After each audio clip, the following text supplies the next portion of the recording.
Hello guys, my name is Daniel and I'm here to showcase my experiment on the Rube Goldberg experiment.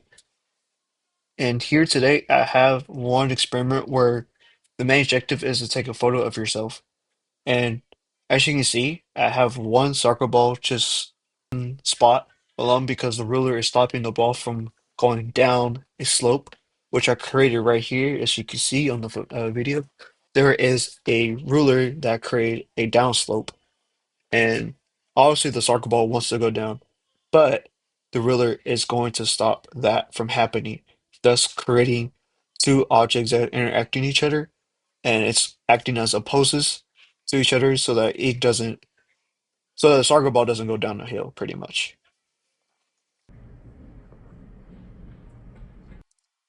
And as you can see, the ball has went down the hill, creating kinetic energy, and as it keeps going right down the hill, accelerating as it goes, and the velocity going up. It is then being stopped by a block or object, you could say. And that one object forces the ball to bounce back a little bit and it can go either left or right. In this case, I want the ball to go right. So I have two cubes being right on the edge to the left as well. And it's being at a good amount of height so that the ball doesn't mistakenly go to the left. Thus, I made a ruler right beneath the two cubes so that it doesn't go to the left.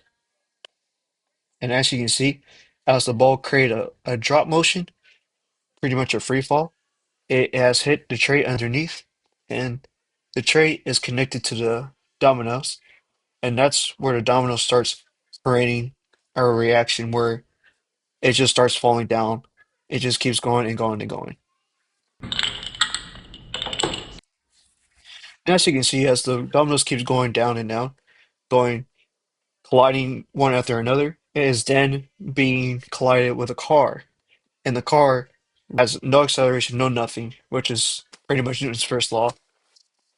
And as you can see, we've wanted the ball to go forward. So the dominoes pretty much did his job, which is to have it collide to the car and thus making a rolling friction with the car since it has wheels and obviously is going to move forward and is a car. So I have measured the correct amount of centimeters or inches, you can say, between a ball and a car so that it just has enough force to hit the ball and making the ball go right under a drop motion. But what I wanted to explain here is that the two objects interacting, which is the car and the ball, is that the car is obviously going to have, well, not, well, it just has enough energy, we can say, stored in it to go ahead and hit a ball, transferring its energy to the ball, and thus having the ball go straight forward and nowhere else. And once it reaches over the edge, then it's just straight up gravity that's doing its job and making the ball go straight down, thanks to the rolling friction of the car.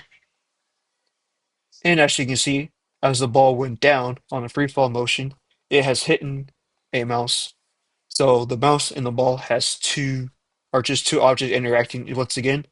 But this time, the ball has enough force and plus of its weight, which is the mass and acceleration. It had just enough force to just hit the mouse good enough so that it can take a picture of myself.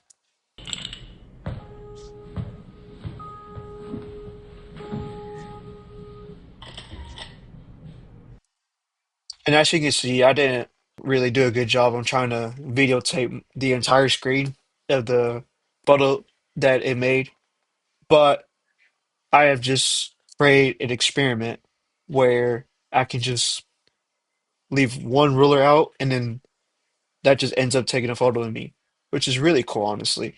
But that's all for today. Thank you guys very much.